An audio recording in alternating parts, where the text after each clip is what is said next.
Happy Friday, everyone. It's Gateway Office Hours, and we are here discussing the steps that you need to take your business to the next level. But we're going to do that vis-a-vis our very special guest, Pamela Hadfield from Hello MD. Thank you very much for having me. Yeah, thank you for being here. Yeah. I would push back on the very special. That just sounds like a weird thing. Isn't that weird? I mean, you are very special, but it just sounds like a condescending, like, oh, you're a very special friend. I'm The sorry. short bus is over there. It's the best that I could muster, like this late night that you forced me to have last night. Is that okay? Yeah, it's All okay. right. It's okay. Okay. I'm okay with that. I missed a bunch of stuff in that bothered me. intro. What did I miss? You missed everything. This is episode 43. 43. That's 43 weeks straight. We are on iTunes, YouTube, obviously Facebook if you're watching live every Friday at 10 a.m. And you can use the hashtag GatewayOH to ask questions or do whatever. I don't know. At There's probably other stuff. GTWI Inc. Yeah. Or at hellomd.com. .com. We usually do news, but there's not a lot of news other than I'm not sure you saw the Oakland Oakland regs. application right? Or applications came out Yeah. for equity permit holders or Yes. potential equity permit holders. Yeah. I've only spoken to a few people, but I've heard that they're a little bit egregious. Well, I think everything with the regulations, as we see, or what we saw last night, we had Lori Ajax here speaking. People are really concerned about the regulations, whether it be Oakland and something that's more about a specific area or just statewide. So I think there's going to be a lot of pushback on all of the policies and regulations in the next 2 to 3 weeks. Yeah. During the open hearings. And we can cross our fingers and hope that feedback is. Well, last night, Heard. when Lori spoke here, she was basically saying that, your voice will be heard, to write in, to actually show up, to speak in person. And I'm going to put a little bit of stock into that Okay, after good. hearing last night the panelists that we had here, which were, we had Tony Logan from the Sonoma Growers Alliance, we had Ellen Comp from California Normal, we had Julie Ingram from Beck Law, and then Lori Ajax, who's essentially the drug czar Right. of California. And it was a very positive experience and dialogue with the community. And so let's just all band together and come up with what we think are the best things to move forward with, whether that be with licensees or, regulations around edibles and packaging. And all we can do is just make our voices heard at this point, because Yeah. that ball is moving, the train is out of the station. Yeah. I like that there's a term drug czar that's not bad. Well, it is still somewhat of a negative connotation. Well, drug czar is what they used to use in, that's what they would call the people in South America who were killing people. Well, and they would use that for people coming down on the drug war Mhm. in the Reagan era. Yeah, So yeah. I find it interesting that the government has actually adopted that term, and it's used in a positive way, but yeah. it's still a little bit of a weird It's a term. weird I think term, we yeah. need a better term. I agree. I think I just don't like czars generally as a No, thing. I think she's a queen. Yeah. Well, Is that better? The drug Yeah. queen does sound a little bit better. Maybe the cannabis queen. That's better. The Yes. alliteration helps. Yes, I mean, always yeah. alliteration. Okay. It was actually Not technically, but it was my first time meeting her, and I was just very pleasantly surprised at how pleasant she was to be around, and how she managed the conversation. And I half expected kind of pitchforks and torches and about just all the comments that people had on the regs, and it was a very positive conversation. And I think that helps really bring at least some legitimacy to the comments that were being made from the Yeah. crowd, and that'll be in our head when they're kind of pushing this forward. yeah, no, that is good news. I mean, obviously, I missed yesterday, but pitchforks and torches generally don't change minds very much. Those Nope. are like after you No. failed to change minds, I Yeah. guess you. It's like, Yeah, we I'm- talked about this. We talked about there's a lot, you do a lot better with sugar than with vinegar. Yeah. And to just give a little bit of context about last night, it was an event that we put together, which Gateway, you offered your space so kindly, but we put it together with Hello MD, Sava, and Garden Society, and it was called Women Empowered. And so we call it a we event, and so it'll be one of many, and hopefully we'll be involved with Now you guys again. Are you like the founder of Women Empowered, I think? Or? Well, I'm the co-founder of Hello MD, and then we just came together with these 3 different. So yes. So yes. Yes, but that's humble. Is that- That's a humble yes. I'm trying to be somewhat humble. Can you talk a little bit about, wait, do we have to do any more news first, or is there anything? Does it matter? Luke, There's do no we have to news? do any more news? No. He says He fine. says no. All right. All right. There was something got vetoed somewhere. Some Vermont governor is a dick. Oh. Well, Okay. I thought that was the Montana Montana congressman that just. I hope I didn't just. He's also call the a dick. wrong governor. He Him just too. won, right? Was it for Senate or the congressman in Montana? I don't know. And he assaulted a reporter in his office 2 days ago. What? Punched I him, missed that. Punched him. Wow. Knocked him out. He has assault charges, but he just won. Oh. Wow, that's. Well, if you're gonna go down, So it's so today. Yeah, wow, that's like he's ahead of the curve. I mean, That's Trendsetter. what you do to be successful these days. at least he knocked him out. Yeah, Yeah, yeah. I don't know. I mean, if you're gonna throw a punch, might as well be go. Well, I don't know that that's what we should be encouraging. Okay, so we can screw the news. yeah, Yeah. yeah. Before we get in trouble. What's the impetus behind Women in Power? Because there are other women's organizations in cannabis. Yeah, I think I've been involved in cannabis for the last 2 years, and initially I was involved with some groups, and it was a very, very powerful sort of coming together and meeting of the minds of women in the industry and helping and networking with each other. Mhm. And that the power of that, or the sort of synergy of what was happening, seemed to fizzle out a little bit. And so when coming together with Sava and Garden Society, we were talking that there just felt like there was this big gap in the market where all of the people that we used to see and engage with and network with, we just weren't doing that on a regular basis. And there is, a lot of people say, why a women-only event? There is just something that happens when a group of us get together.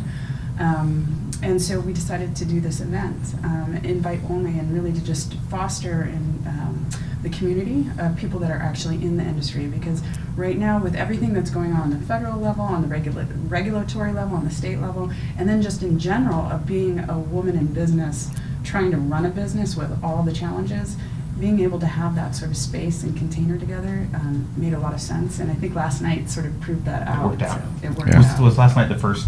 That last night was the first Okay, event. cool. So, and we were thrilled that Lori Ajax showed up Yeah, to be the that's keynote awesome. speaker, which I said to you, I was like, oh, she showed up. Yeah. Not surprised That's when that awesome. happens. It was I'm great. sorry I missed it. I was shout out to our co-opetition Canopy Boulder. I was at their demo day Oh, yesterday. nice, nice. So, Did you have a good time? yeah, it was good. Anything cool happening? Anything cool? The companies were actually quite good, and there was a Uh-huh. pitch competition for people who weren't in Canopy Boulder Hmm. that I Mhm. got to judge with Troy and a couple other That's people. nice. Did you get called Simon Cowell? I did not. I was nice. What? It's I don't- off-brand, I think it's- Carter. It's kind of rude to be invited to someone else's event. And in fact, Patrick even said to me, I was like, so, what stage are these people going to be at, and what should I? He said, just don't embarrass them. I was like, okay. that's so Patrick, though. He's very nice. He's very I nice. won't embarrass him. You're only a jerk at your own events, is what you're Yeah. saying. Yeah, only to the founders that we work with. It's how I know, I love you because I'm a jerk to you. That's how you know. But no, yeah, I saw I got to see the Canopy grads. They were impressive, and it was good. Good event. Got to see some people. So Okay. anyway, I didn't mean to talk about it, but It's all good. sorry I missed last night. Yes. So can we talk about Hello MD now? Yeah, we can talk about LMD. You've done kind of like this cool hybrid fundraising thing. Mm-hmm. Yes. Talk about the ups and Whoa, before we get there, just okay, don't talk about that at all. just in case people don't know who Hello MD is Oh, and, fair. and Pamela, like, just give us a brief overview. What is Hello MD? What encouraged you to start it? Kind of what was your background, et So cetera? HelloMD has become the largest community of health and wellness cannabis consumers, basically anywhere. We started about 2 years ago, and the first thing that we did when we came to market was launch a doctor service so that Mhm. people could come to HelloMD and use telehealth in order to connect with a doctor for their medical recommendation. And that was born out of my own experience with cannabis, because I was not a huge pro-cannabis person for many, many years of my life. It just, I had tried it, it didn't really work for me, I had a negative connotation of it, but due to my own sort of health condition, I had chronic migraines for 25 years. I was basically beginning to have a problem with narcotics. And somebody suggested that I try cannabis, and I went to get a doctor's consultation. It was a horrible experience, but then I actually had a very positive experience going to the apothecarium and having an excellent cannabis consultant sort of help me find my way and get on the path. And pretty soon after taking CBD tinctures and dealing or kind of figuring out my ratio of THC to CBD, I found that I was preventing migraines. And so I haven't had a migraine in over 2.5 years. Wow, Which is that's astonishing. incredible. I haven't taken Vicodin in years, even though I carry it with me all the time, just out of habit. Just in Mhm. You're case. like, But I have the same Plan form. B is Yeah, always it's with plan- you. oh, I always plan B, C, D. I Or go all the way CBD, to plan Z. CBD. Plan Ah. So at the time that started to work for me, I had a business, a telehealth business in a traditional healthcare space, and we pretty much overnight pivoted into cannabis. So we were the first to market with a telehealth platform in California, only that's where we launched this. And we found day one, you know, we sold 4 consultations and we didn't even have a doctor, so we shut. So we funded the money and then found some doctors and came to market. And pretty soon after that, we started to see so many patients that we were starting to understand what the problems were in the industry. And one of the biggest problems is that it's an incredibly disaggregated and confusing place to be, Mhm. especially if you're new to cannabis or returning to cannabis. You just don't know where to go, who to talk to. And so the next thing that we did was launch our service called Answers. And Answers allows anyone in the world to come ask a question, and our doctors and community will answer that. So we've been likened to the Quora of cannabis. During this time, we started to add in more community features. We started to add in Ask Me Anythings with brands so that the brands could have connection to the patients, because as you know, you can't advertise Right. Right. in this world. So as a patient, the only exposure you often get to brands is going to a dispensary, but we don't all have great access to fantastic Right. dispensaries like the Apothecarium or Spark or wherever, or Harvest. So we started to do basically these ongoing things where people could ask questions, they could see videos, and during that, we started to create these partnerships with all these different brands and retailers. So over these past 2 years, we've partnered with over 450 brands and retailers throughout the state of California, and now we're launching in New York. Cool. Congratulations. Yeah, I think and most on people Canada. most people think of HelloMD. At least I had always thought of Mhm. HelloMD as the place where you get your doctor rec, Mhm. right? Because that's what it was used for. Exactly. Maybe most visibly, Right, You and- go to a lot of And places. we think of it as, it's a feature of the site, but it's the beginning of the journey within HelloMD. Well, and let's talk about kind of why it's a feature now, right?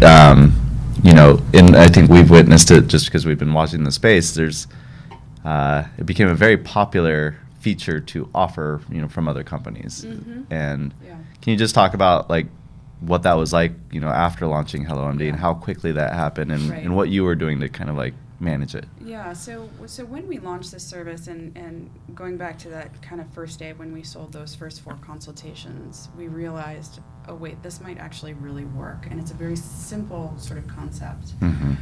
So having been in tech and business for the last 20 years, we realized that, you know, every simple business you need to create your barrier to entry. And so to answer that to find the solution to that problem, we decided that we would white label to all these different brands and retailers throughout the Mhm. state. And by doing that, we co-branded the experience so that, you know, if you're coming through a dispensary, you'll see the dispensary's name, you'll see our name, you get a slight discount. And by doing that, creating that low barrier and friction for them to get new patients, that was able to spread our brand very quickly and also make it more difficult for other players in the market. But you know, everything in this industry moves so quickly. You hear that over and over and over, and a lot of people get very upset when their business idea is copied, or you know, different things happen like that. But the key to being alive in this industry is to always innovate and to always move forward. So Mhm. we've always had our eye on, okay, well, we do something, let's create a barrier to entry, but then let's move on to the next innovation because there's so much to do and to offer. And so in terms of that journey of the patient, you start with your rec. Right. You then have information, and then the next thing that we're launching is our marketplace. So Cool. we'll have that full life cycle Yeah. of the patient. I mean, I think what you're saying is true in cannabis, but I think it's also just true generally with startups, right? Maybe more true in cannabis. Yeah. But, yeah, I mean, you're either moving forward or dying. There's no stagnation. That's true, but I So- think the difference here is that you continually have the opportunity for first mover advantage. Right. You know, and there's very few industries where you can move in and you can take all of the wheels that have been built everywhere else. It's not like you have to do all this stuff. It's execution risk It's- is what you're saying, exactly. not innovation risk. Exactly, necessarily, yeah. Well Yeah, said. that makes I like sense. I've said it before. Yeah. Yeah. I think last week maybe. Yesterday. Well, cool. So I think that's a good overview of Hello MD and Mhm. where you guys are. But you also did something interesting. I think, just from a fundraising perspective, you did Mhm. something interesting. We don't have a lot of experience with kind of the crowdfunding model Right. too much. Mhm. Not a lot of people have done it successfully and can kind of turn around and talk about it. But you kind of did two things at once, so maybe you can kind of tell us a little bit about what that's like and Sure. contrast them for people. Sure, I can tell you a little bit about it, but I can't go into any of the details on the actual investment or what's going on with Seed Invest with us now, just because of the SEC Yeah, rulings. that's fine. Yeah. But Which, by the way, is information enough to know, like, hey, if you do this, you can't talk about yeah, Right. these Yeah. things. Because I've listened to other podcasts in the space. I'm not going to name names, but it's just like, tell us what you're doing about fundraising and how can people invest. And I'm like, why are you asking that question? That's completely illegal. well, what we can do so basically, you're asking about how we got up on Seed Invest and what the process was like. I think. Well, I mean, so you did this route. So there's typically Mhm. like go get angel or institutional investment in like Like- convertible note or. We could talk about that a lot. Well, I would Let's start actually, with that. I would actually like to start with that, and then, Yeah. and then kind of there's this crowdfunding supplement, Sure. which has its own complications, Yes. but Yeah. advantages, Yeah. particularly maybe for cannabis companies. So maybe let's start with the kind of traditional model. Okay, so the What was your division- experience there? So And the look says it all. Yeah. Well, I think it's been an evolution for us, as with any company. But I think in more traditional spaces, in any other space, you can go out and quite easily pitch to VCs down in the valley, to angel investors, and they may not invest in you, but they'll be very open to hearing and the opportunity that may be in front of them. Cannabis is a totally different beast, and I think that the evolution from where we were 2 years ago to where we are now, we've seen investors come along to I think strangely now at a point where they're more willing to jump in, and I say strangely just because of what's going on with the Trump administration. I projected that it would be the opposite of that. Mhm. Crossing my fingers that that's not the case. So when we started, we started to poke around with the traditional VC route, and I think I said to you, Ben, last night that the eye-opener to me was at dinner when we were with a VC one night, and he said, yeah, that's great, but, it's kind of like porn and gambling. So I think there are some more institutional investors that are willing to do it, but they're few and far between. So Mhm. to anybody that's in cannabis, I would say just don't waste your time with that until that sort of floodgate opens. So then that leaves you with the angel investors. And at least 2 years ago, there seemed to be quite a few of them, but I found that most of them that were willing to jump in, it was sort of a passion play. Yes. There was like Mhm. the sort of like back room, like I smoke a joint every night. I love cannabis. I've always used cannabis for whatever reason, Mhm. and I'm going to invest in you. Or they had a personal relationship or something. But the market seemed flooded with was a lot of tire kickers, the people who wanted to associate with cannabis as an industry Mhm. and have that sort of image, but not that many people who are actually taking the plunge. I think it's changed pretty dramatically in the 2 years, and it's like I said, it seems like the environment right now is much warmer. Yeah. I mean, has the angel environment changed? Because I think so. I feel like there are a lot of people who are willing to write Yeah. checks. In fact, Now, yes. not even do very good due diligence in many cases and write Yes. checks because it's become like Right. I want to be in this, Yes. so I'm going to invest in the first shiny object that comes along. Yes, rather than, I think that's accurate and fair to say, but I would say, even a year ago, we didn't find that. Mhm. Yeah. No, we've seen it even change. It's partly on Yeah. validating our experience as well by asking you. But Yeah, and I think that it's just a gradual process of the reduction of stigma, and also people starting to believe, that cannabis can be a tool for health and wellness. It's not a joke, Mhm. right?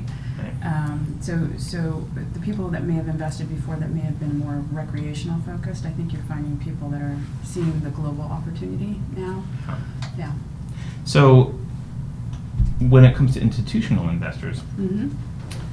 I'd love to hear your thoughts there, because it seems to me that there's more warmth, but still kind of difficulty in execution, and so you're seeing like Sure. partners invest or side funds invest or things like that happening because there's some LP that doesn't want to do it. Yeah, I think that that's actually a fair assessment. I think to me, a big indicator, and I can only go on my own personal experience, was the fact that LMD was asked to participate in Launch Festival Mhm. this Yep. year, which I saw that. was Yeah. a little bit, when we actually got asked to do that, I was a little bit taken aback because to me, again, that was again an indicator of the market was opening up, and kudos to Jason Kolakanis for having us and to having that cannabis track there, because I think that sort of exposure is what normalizes this as an industry, Mhm. because we're always fighting this battle of feeling like we're doing something wrong. Right. Even though I absolutely, to the core of my being, don't believe that, but the way we're treated from banking to just the general tech community, somebody said to me the other day, who was kind of well known in the tech community, well, you're not a tech company. Yes, Wow.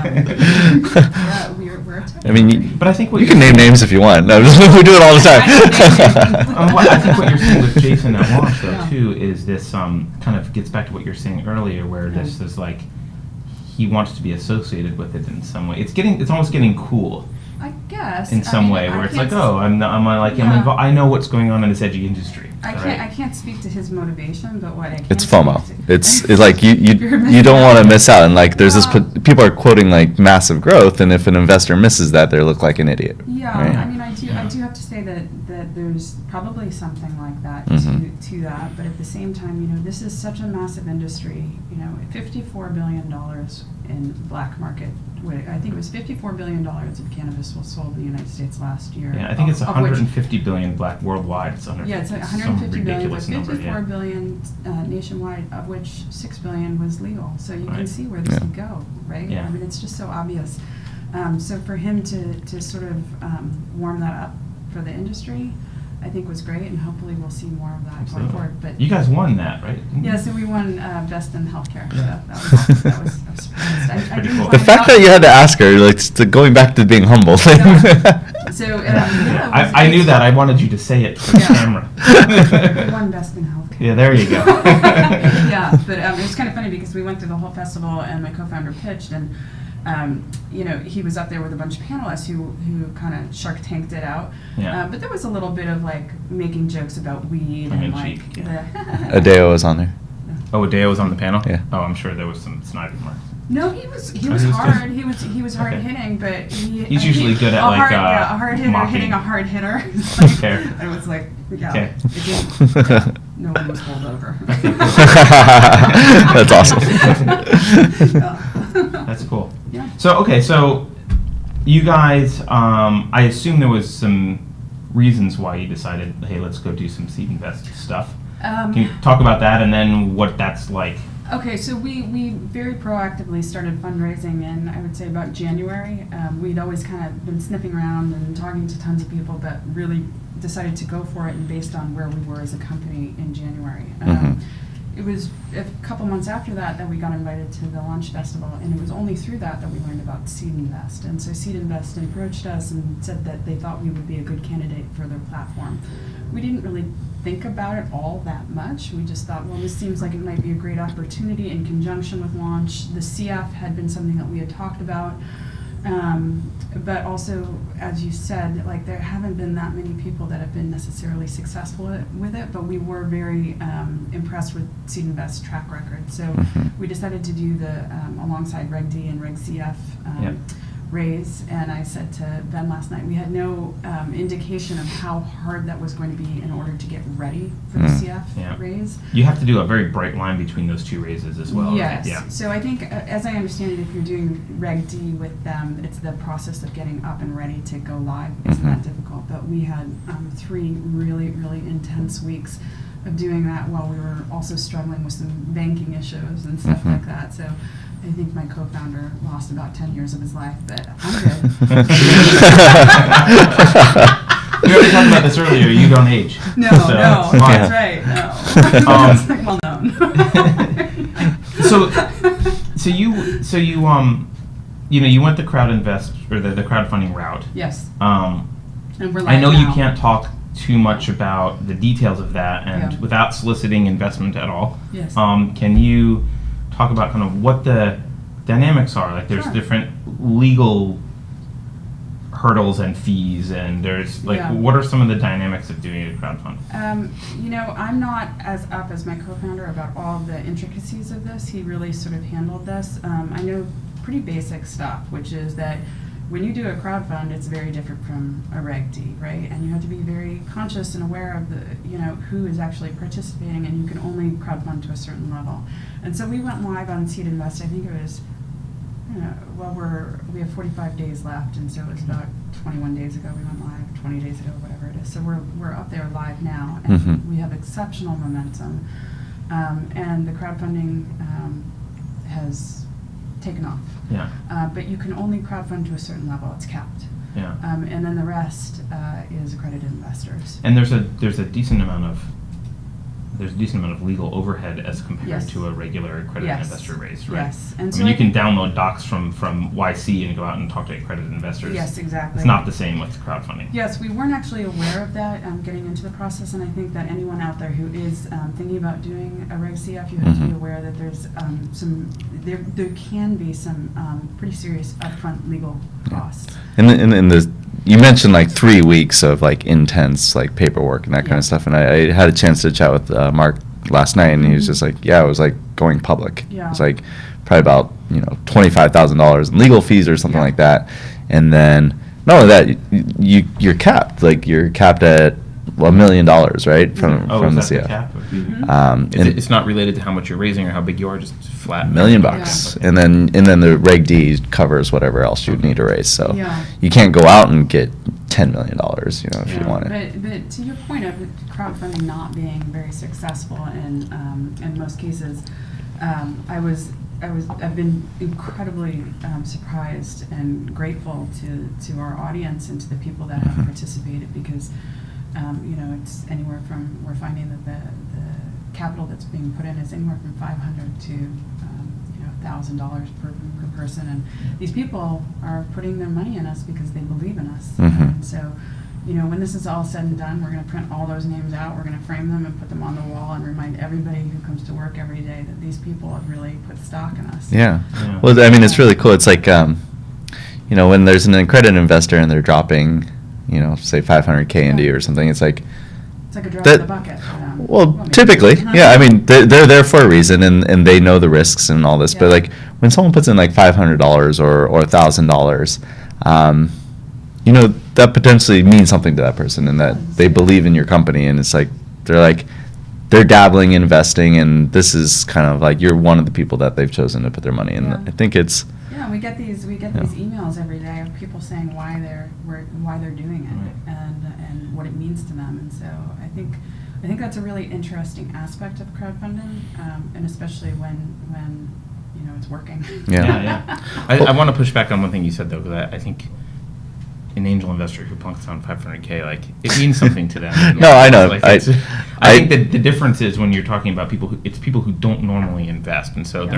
they're going out of their way to make an exception here. Yeah. And so that's valuable. Yeah. How does it affect your cap table? I don't want to get too technical if you don't know the answers, but like, don't get technical on the okay. financial. Do you stuff. know how it affects your cap table at all? Like, do they each get an entry in your cap table, or is it one I'm big? actually like- not sure. I don't have the I, details about that. I actually I You met do? so I met Ryan, Okay. the founder of Seed Invest, this week, and it's a single line item. Oh, it is a single Yeah. item. That's nice. So Okay. they set up an entity, all the money goes in that entity, and then they plunk it down as a single investment. Oh, okay, that's nice. So that is good. Yeah. How that that's probably why there's so much Yeah. paperwork because Sure. it's just another complexity that has to go, but it's worth it, right? Like in the end, if you can just point it out, it's like, oh yeah, that was our crowd component. Yeah, Yeah. and we still do have space in the crowdfunding, not that much, but we'll Mhm. be live for another 40 days, and so if anybody does want to go check out all the details of the company and about the raise, they can go to seedinvest.com/HelloMD. What are the rules about what you can talk about? In terms You of- can't basically talk about anything. Yeah. Anything, you're not, they're very clear and upfront in Seed Invest that everything that you want to learn, you have to go to the HelloMD page on Seed Invest. Oh, interesting. I mean, I can talk about the company itself, Right. but in terms But of you the can't raise talk about itself, the raise details at all. They have to No. learn that from No. that one page. Apparently, it's very, very bad.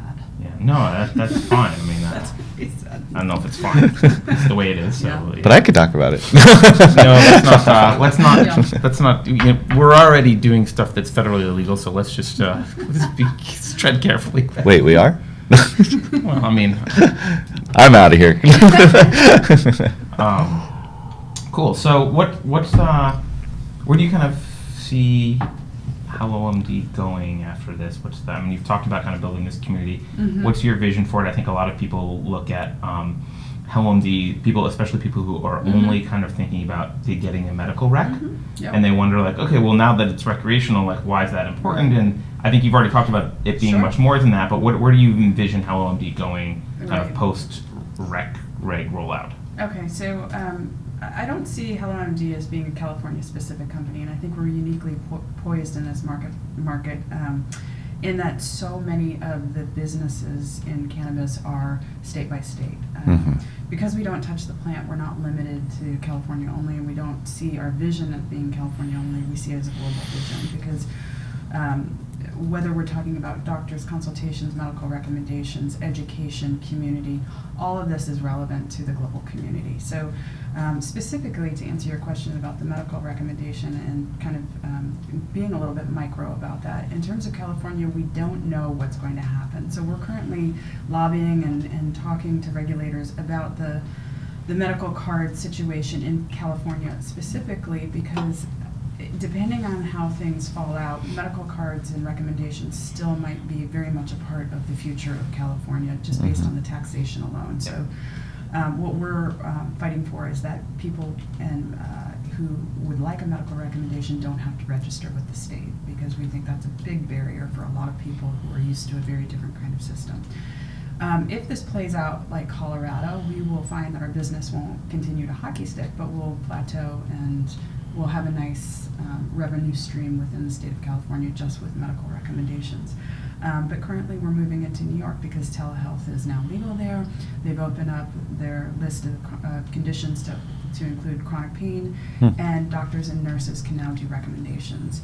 So as you can see, people have been saying, oh, medical recs, like what are you going to do that's going to go away? But we're talking about a national movement, right? So And international even, I mean, well, like other countries as well. and so, but in terms of state by state, we could move to many, many different states, whether they allow telehealth or not. We'll be moving into Canada this year. But They allow telehealth, I think, or no? yeah, there's a telehealth component there. Yeah, So, okay. but again, our business really isn't all about telehealth. Mhm. So, in terms of the community aspect, we're working diligently towards building more community within the site, so that when you think of insomnia, HelloMD is going to be the place you go to find community, to find products, to find education. And then lastly, our big push right now, and what people are starting to talk about most, is this idea of being the Amazon of cannabis with the marketplace. And I think having a marketplace where you don't actually touch the plant, again, we could go nationwide, we could be global. What's going on in Germany now, Switzerland will be opening up soon. So there's just massive opportunity of where we can go. And there just aren't many companies that have that sort of pole position in being able to move so quickly into different markets. Right, and the community already, like, Yeah, established. a lot of people will talk about doing a marketplace, but they're starting from scratch in terms of Exactly. generating a community where Yeah. you already have a business with a community of interested Well, buyers. yeah, and I potentially. think that, so we have a community base of 155,000, I think, at this point. We're adding 10% per month. And then we've done an exceptional job of, with our SEO, with our crowdsourced content and our static content. And so we're having, anywhere from 250 to 300,000 uniques a month. So, we need to pump that up, but it's a great base. And we have patients that keep coming back and again and again. Sure. And I think it addresses the community from really the right angle. It's like the plan is so complex and people have so many questions about it. Yeah. It's just people are naturally going to be asking questions first and then wanting products that serve those questions. Do you Yeah. see this as being a resource for doctors at all, as people start asking their doctors about, hey, I've got this back pain, or I've got this, do you see this as something that doctors can either use or point patients to, or are you sticking that's very, a- very much to the B2C? I think that's a really interesting question, and I think that's sort of a multi-layered thing. I think that doctors might go to HelloMD to learn more about cannabis and what other doctors are saying, but doctors in general are very research-driven and data-driven. So it would be difficult for me to say that a doctor would come here and then make a recommendation to a patient. Okay. What most doctors are likely to do if they're interested in cannabis is go take an educational course, whether it's mandated by the state or, like we mandate that our doctors take a cannabis clinician course. But I think that in terms of education, sure, but I'm not sure if they'll be advising their patients. Okay, fair. So what would you, do you have any advice to kind of cannabis founders starting out now? Like what's been the, yeah, I mean, I'm sure you have some advice. But,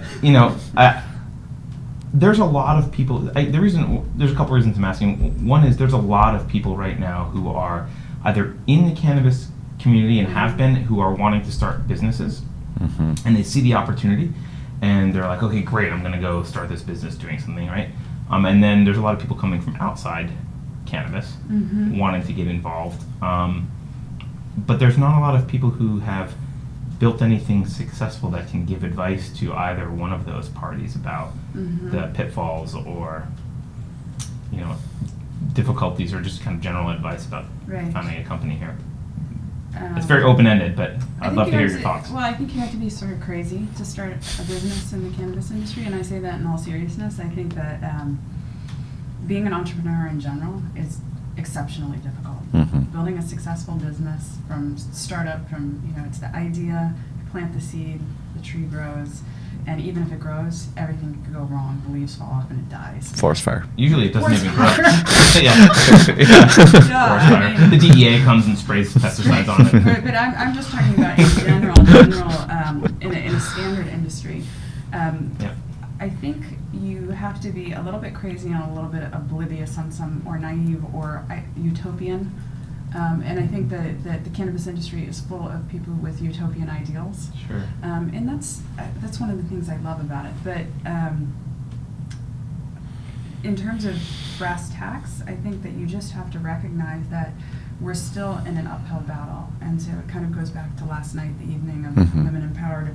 Why is that there? Because we have to form community and shore each other up, because it is so difficult. So I would say my words of advice is expect to have an incredibly difficult time finding a bank and opening up merchant accounts. And if you do not create multiple fallbacks, you will be in tears and have insomnia for most of the time that you're in this business. It is exceptionally difficult. Banks don't want you. Merchant accounts don't want you. They do anything to shut you down, so you have to obfuscate everything. So you basically have to act like a criminal, which is incredibly unfortunate. Yeah. So that's a level of stress that you don't have in any other business. I think the other thing is that you have to really think about how you're going to position your business for the long term in order to have security to the best ability that you can. I was not a fan of Prop 64 passing because I felt like 215 actually protected the California market by staying a medical market, and now we're in this big rec market, right? I don't think the majority of people are truly recreational, nor do I think they're medical. I think it's a sort of health law that's better. So you think it's kind of an arbitrary distinction to make between the two? Yeah, I think Yeah. it's arbitrary, it's black and Is white. it vitamin It's- health or rec, or what is I that? just, the reality is the government looks at this as medical rec. And because of the sort of propaganda and how we talk about it, most people who aren't in the industry think about it as, rec and medical. But the reality is it's a very gray area and people use it for a lot of different reasons. Yeah. And maybe part of the day you use it for medical and part of it you use to relax at night because you've had a stressful day at work. But being in an adult use marketplace where the regs are not the regulations are not concrete. If you move into this industry now, you have to be even more willing to take on the risk, And so I think a lot of people, I talk to people on a weekly basis who want to get into this industry. And it's, it's sort of a Pollyanna view of, oh, I want to make this product. Right. And I'm just going to go out there and offer it to everyone. And come 2018, that might have worked 5 years ago, and you could have been wildly successful. But you can't even really advise these people. Especially if you're touching the plants. Yeah. Yeah. And it seems to me Even if that you're most not, of the but- people that I talk to are really thinking about it from that.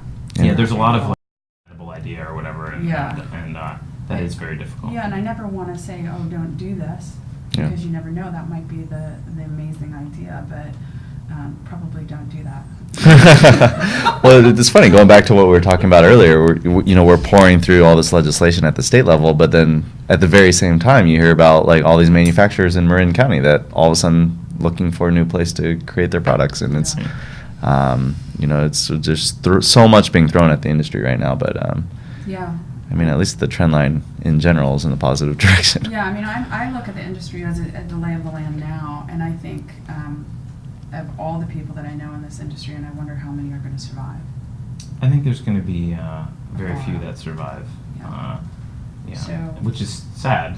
Right. But I don't know that that's even unique to cannabis. Though any kind of brand new industry, you get a lot of people coming in, and the number that survived that were there early is very low. Yeah, I guess, but a lot of these people may have been around and been successful for 3 to 5 years, and so you think at some point you're Right. past the hump.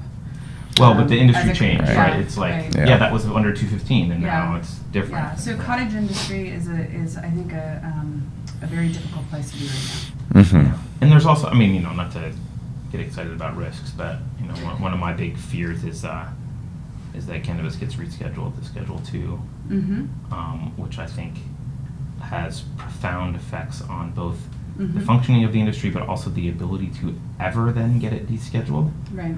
from like a convincing people I agree. movement perspective. And I think a lot of people just haven't thought about that. Yeah, I think, I don't think people have thought about it because so many other things have been thrown at them, but I'm a big proponent that it's either Schedule 1 or it's totally Me too. Right. descheduled. In fact, I think if I were an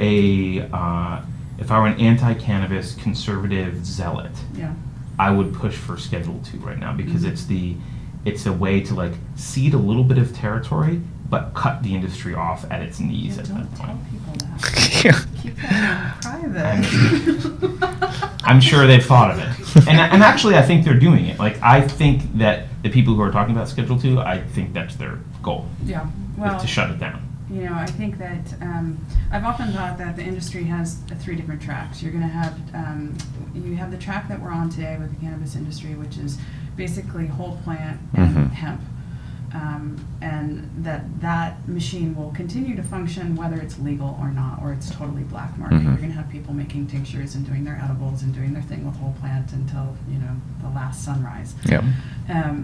I think then the next track is obviously the pharmaceuticals and all the bioscience stuff going on, the genetic modification. Mm-hmm. And I do think that that's going to have an effect on the whole plant industry as well, because I think people will be augmenting Right. formulations with, Mhm. with not necessarily genetically modified, but Genetically created. genetically created, Right. like from Mhm. yeast. Lab for grown. instance, lab grown. Yep. And then I think Or we're- synthesized. maybe a better Synthesized, word, yeah, exactly.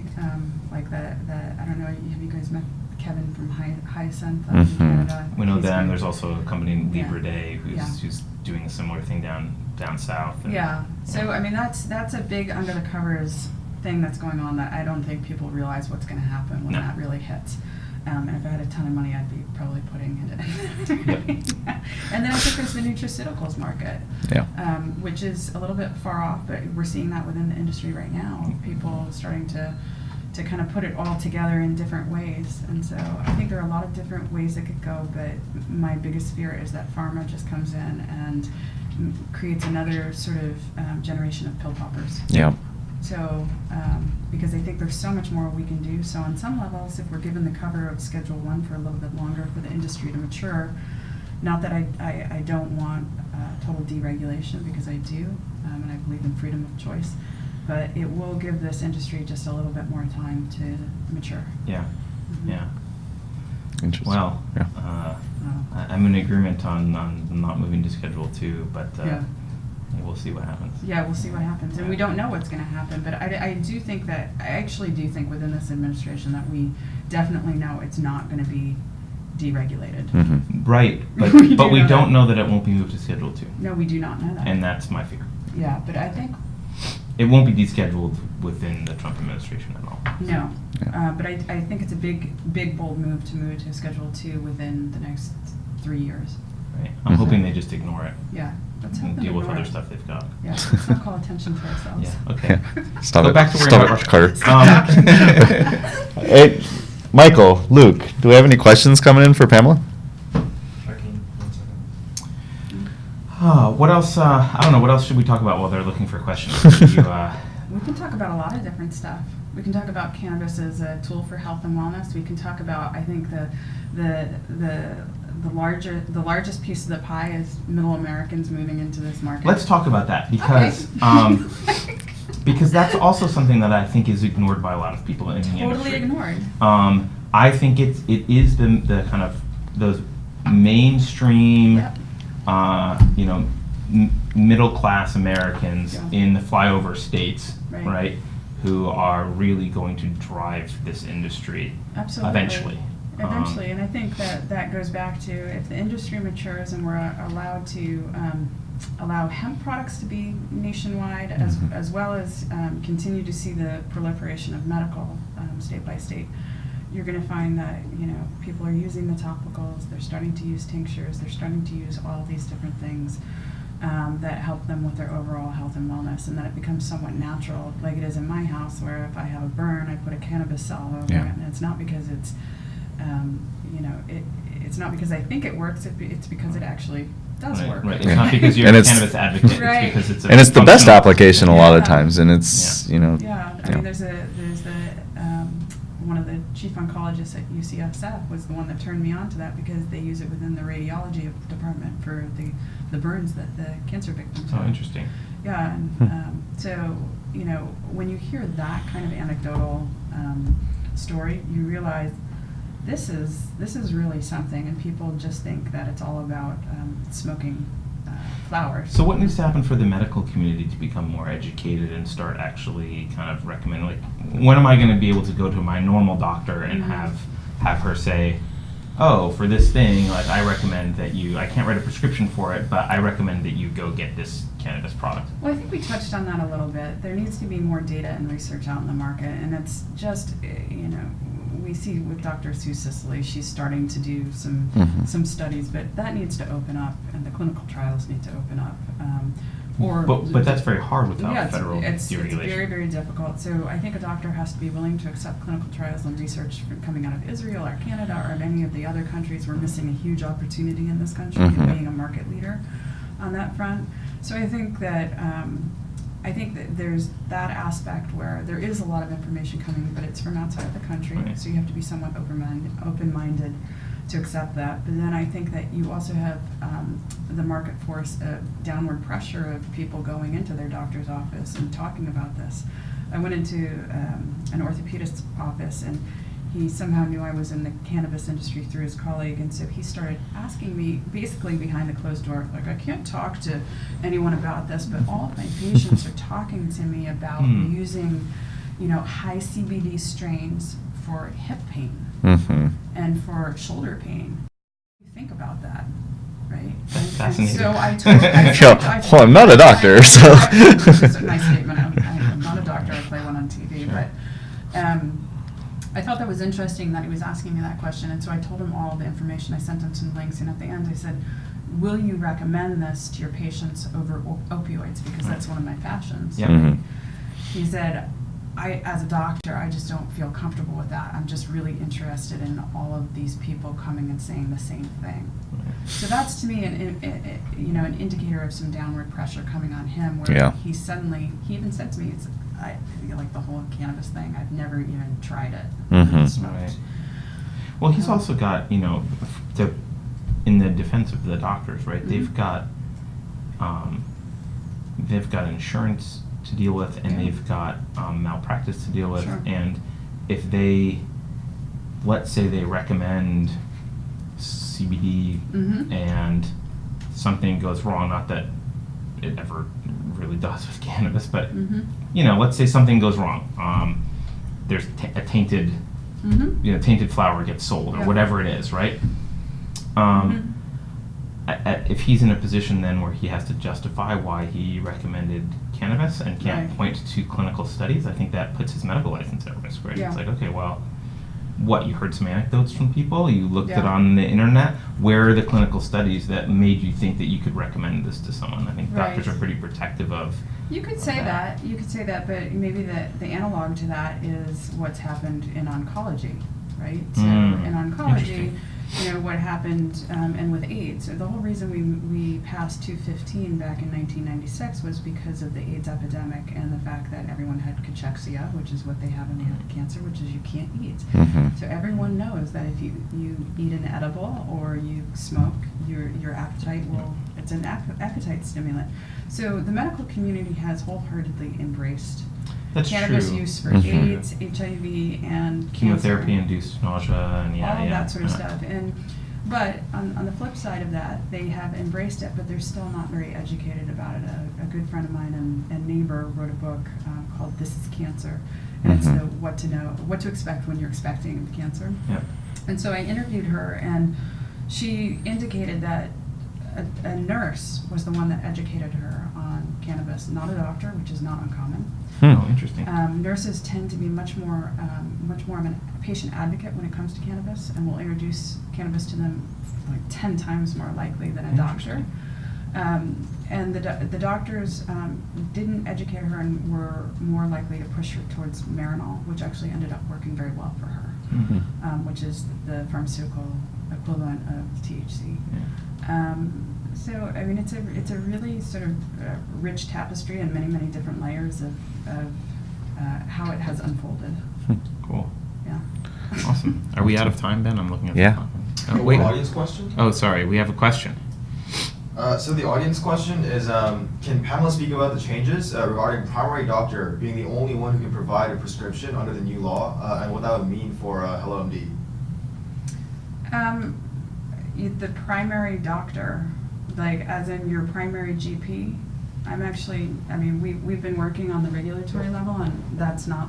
Yeah, I haven't heard that's that not one. Heard that what one. I've heard or understood it to be.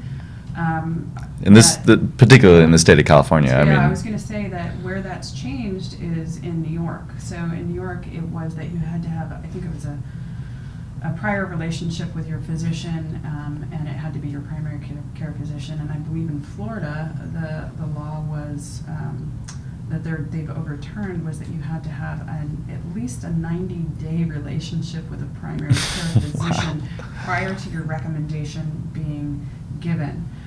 These are the types of regulations that typically come out when a new market is emerging. Mm. In California, it's always been that you just needed to have a recommendation from an MD who's Yeah. licensed within the state of California. I think So Are those not? But are those being removed from- and overturned in like New York and Florida? Is that still the case then? So in New York, that's not the case. Okay. From what I've understood in Florida, and that ball is it's still much in play. There was such an outcry from the communities that had, actively voted for this that Mhm. the legislation was trying to block cannabis from getting out to the community. Right. I think that what regulators intentionally do in the beginning is they set up these roadblocks to protect people, Mhm. but then the community says, I'm the person that needs the medicine or somebody I know, and you're actually stopping people with medical needs from getting the care that they need. Yeah. Right. So, So it seems like as we evolve, these markets will kind of work towards this more open kind I of. believe so. I think that Recommendations. California really is the bellwether, but we've been in this for 20 years. Right. And so I think that as with everything, it's getting used to things, and then just starting to become educated. Mhm. Yeah. Great. Cool. All right, I think on that note, do we have any more questions that are pressing? Okay. Mhm. I think on that note, we should wrap it up because we're Yeah. almost at an hour. We used to be like half an hour was our goal, and we've been going. Has that quite ever long really now. been a real goal? I thought it was, but you know. Maybe we should, like 45 minutes would be a good first step. Whatever. Thank you for joining us. Thank you very much, Carter and Ben. And you can reach Pamela how? You can reach me at hellomd.com, and you can also see more of us at seedinvest.com/hellomd for the next 40 days or so. Okay. Awesome. Yeah. And you can reach us at GTWI Inc. on Twitter. You can go to YouTube for all the past awesome episodes of our podcast. Facebook. Where else is our? Oh, Well, if they're- podcast. Like you can. I would argue Google that Play or if they're iTunes. watching this, that they have found us. Yeah, fine. Well, but people will watch this later. So iTunes. I don't know what. Yeah. Oh, the Alexa thing didn't work. Okay. So I don't know how to. Supposedly it's working on Alexa, but I couldn't get it to work, so I'll figure that out later. Yeah. So anyway, that's it. Thanks for watching. Is there anything else we need to say? No. Are we done? We're so done. This is like we should work on our outro. So this is horrible. I thought we had. I know. Bye, everyone.